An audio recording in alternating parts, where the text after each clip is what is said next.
Bien, el teorema de mostrar es el siguiente. Si consideramos un grupo, digamos G, que es simple y que tiene 60 elementos, entonces forzosamente ese grupo es isomorfo a A sub 5. Bien, entonces vamos a comenzar por donde siempre debe comenzar uno en este tipo de ejercicios con grupos finitos. Lo primero que hacemos es factorizar 60, que nos da 2 al cuadrado, factorizarlo en números primos, lo cual nos da 2 al cuadrado por 3 por 5. Y aplicando el tercer teorema de Sylow, podemos darnos una idea de las cantidades de subgrupos de Sylow que debe de contener G para cada primo en la factorización. Pues, por ejemplo, en el caso del primo 2, lo que sabemos es que debe de ser un divisor de 60 y que al mismo tiempo sea congruente con 1 módulo 2, es decir, debe de ser impar. Entonces, pues las posibilidades son 1, 3, 5 o 15. Eso es para un grupo con 60 elementos. Todavía no estamos utilizando que sea simple. Entonces las opciones son 1, 3, 5 y 15. Para el primo 3, nuestras opciones son 1, 4 y 10. Esos son los divisores de 60 que son congruentes con 1 módulo 3. Y para el primo 5 solamente nos quedan las opciones 1 y 6, porque esos son los únicos divisores de 60 que son congruentes con 1 módulo 5. Muy bien. Ahora, si agregamos la condición de que el grupo sea simple, entonces ninguno de los grupos de Sylow puede ser único, porque si es único es normal. Entonces no se permite el 1 en ninguna de esas situaciones. Entonces, bueno, tiene que haber forzosamente 5 subgrupos de Sylow. Ahora, tenemos que restringir un poco más estos números. Recordemos que si consideramos el grupo de permutaciones en 4 elementos, la cantidad de elementos de ese grupo, la cantidad de permutaciones que contiene son 24. Ahora bien, también debemos de mencionar que si tenemos un subgrupo no necesariamente normal de un grupo y consideramos el conjunto de las clases laterales izquierda determinadas por el subgrupo en el grupo, entonces siempre hay una acción que se conoce como la acción traslación, que hace actuar al grupo sobre este conjunto y que no es más que tomar un elemento arbitrario, tomar una clase arbitraria y obtener la clase determinada por el producto de sus elementos y h. Entonces eso es bien conocido, es un ejercicio fácil ver que es una acción. Otra acción que podemos obtener es si consideramos que el grupo G es finito y P es un primo que es divisor de G, y ahora consideramos el conjunto, vamos a denotarlo sub P, de los P subgrupos de Sylow. Entonces tenemos una nueva acción que es conjugar. Simplemente tomamos un elemento arbitrario del grupo, un elemento arbitrario del conjunto, y la conjugación va a ser un P subgrupo de Sylow. Eso, una vez más, es una acción, es fácil verificarlo. Ahora, anteriormente mencionábamos que si tenemos una acción, a esa acción le corresponde de manera única un homomorfismo de grupos del grupo que establece la acción, que ejerce la acción, y el grupo de permutaciones sobre el conjunto dado. Entonces, ¿cómo funciona esto? Supongamos que hubiera solamente que estamos suponiendo que el grupo G es simple y que hubiese solamente 3 subgrupos de Sylow. Entonces este argumentito de acá nos dice que tendríamos una acción del grupo G en un conjunto que tiene 4 elementos. En otras palabras, eso nos va a dar un homomorfismo de grupos que va a ir de G en el grupo de permutaciones, es decir, en S4. Entonces vamos a tener un homomorfismo de grupos de un grupo con 60 elementos en otro con 24. Ahora, como G es simple, entonces, y el núcleo de un homomorfismo de grupos es normal, entonces las únicas opciones para sí es que sea o todo, y entonces es trivial, no vale la pena, no es de interés, o este homomorfismo es inyectivo.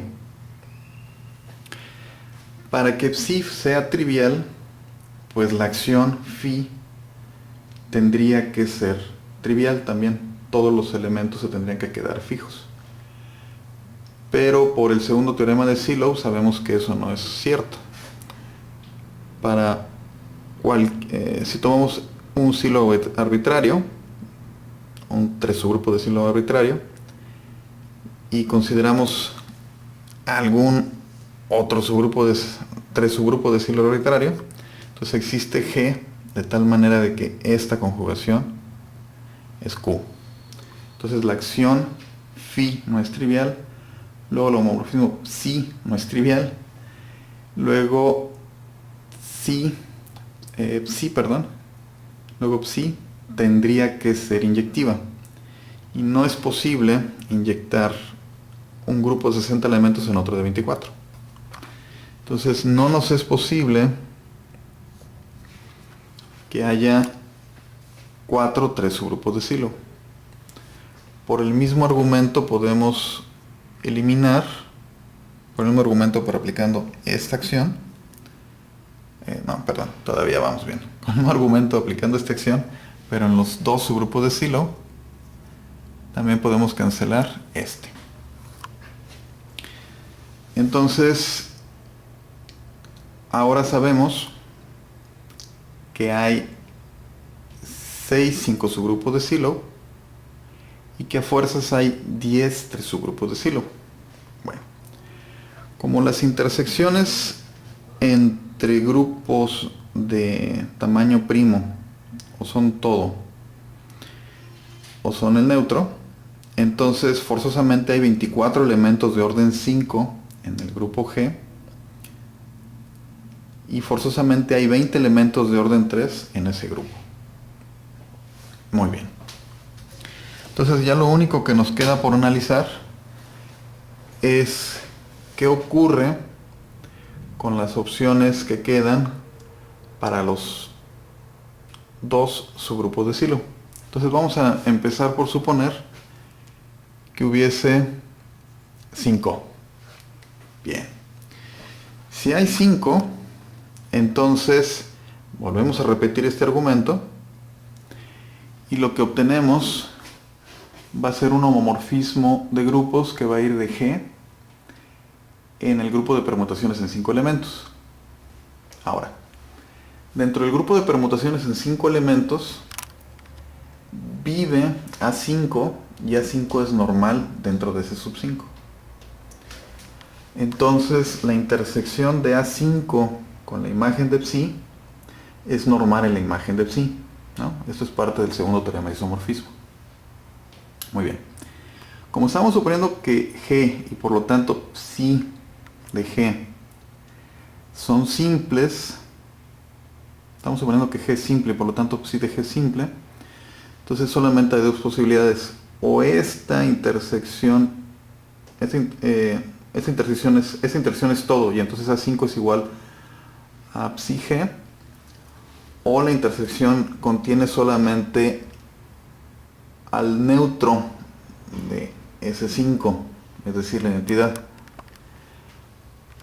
Pero eso no es posible porque si suponemos esta situación, entonces aquí habría al menos Aquí habría exactamente 59 elementos impares, distintos entre sí, de tal manera que podría elegir yo uno aquí y algún otro que no sea su inverso, y al multiplicarlos entonces obtendría un elemento que no es la identidad y que sería par. Entonces este caso no es posible, solamente por argumentos de paridad. Así que forzosamente en ese caso A5 es la imagen de psi, y como psi es inyectiva, entonces lo que tendríamos es que psi nos estaría determinando un isomorfismo entre G y A sub 5. Ok. Entonces en este caso pues ya nos quedó que es isomorfo A5, y lo cual nos lleva a una cuestión muy simpática. Invitamos al espectador a que calcule en A5 cuál es el número correcto de su grupo de Sylow, si este o este. Muy bien. Vámonos a este caso. Consideremos 15. Entonces ya habíamos dicho que teníamos 24 elementos de orden 5, 20 elementos de orden 3, y si a eso le agregamos la identidad, pues entonces nada más nos queda espacio para 15 elementos de orden par. Ok. Ahora, si tenemos 15 elementos de orden par, pues no podemos tener 15 dos subgrupos de Sylow con intersecciones triviales. Entonces, al menos existen dos subgrupos de Sylow con una intersección, dos subgrupos distintos, por supuesto, con una intersección que no es el trivial. Entonces, pues la única opción que queda es que su intersección contenga exactamente dos elementos. Usando esta formulita clásica, lo que tenemos es que entonces el subgrupo generado por P y por Q, que contiene a todas las multiplicaciones de P por todas las multiplicaciones de Q exactamente en ese orden, pues tiene al menos 8 elementos. Ok. Ahora, este subgrupo generado vive dentro de G, entonces su cantidad de elementos es un divisor de G y contiene la intersección, entonces un múltiplo de 2. Quiere decir que tenemos que tomar divisores de G que sean pares y que sean mayores que 8. Y solamente nos queda esta lista. Bien. Ok. Si el grupo que generamos contiene 30 elementos, entonces dentro de G habría un subgrupo con 30 elementos. Pero eso no es posible porque estamos suponiendo que G es simple. Y un subgrupo con índice 2 es normal.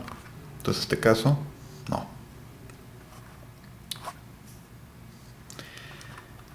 Si el subgrupo generado tuviese 20 elementos, pues entonces nos vamos a aplicar esta acción. El índice sería 3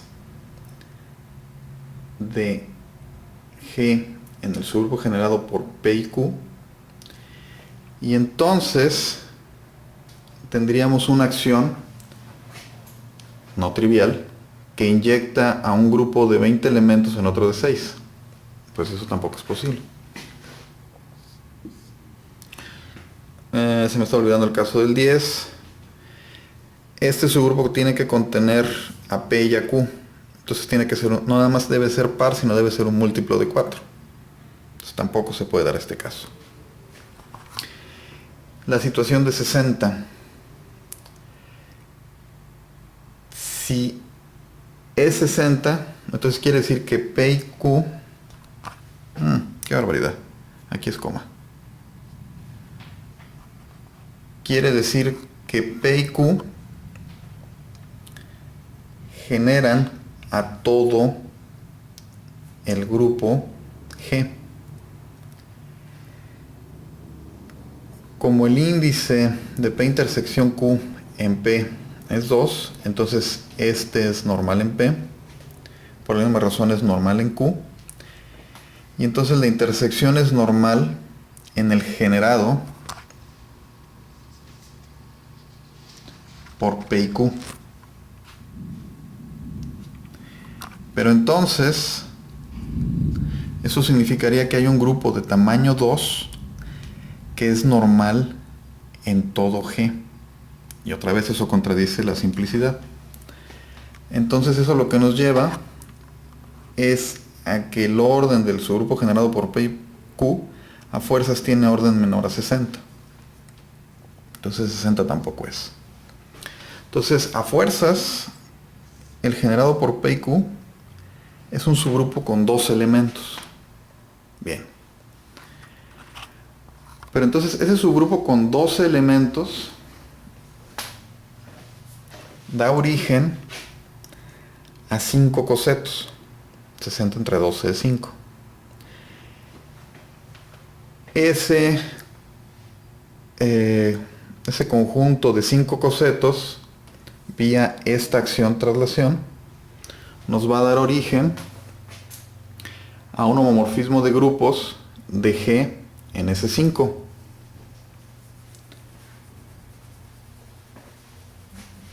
Que es el caso que analizamos acá. Y entonces, como tenemos un homomorfismo de G en S5, y ya vimos que eso nos forza a que la imagen sea A5, entonces estamos obteniendo que en efecto G es isomorfo a A5. Con lo cual hemos demostrado la afirmación.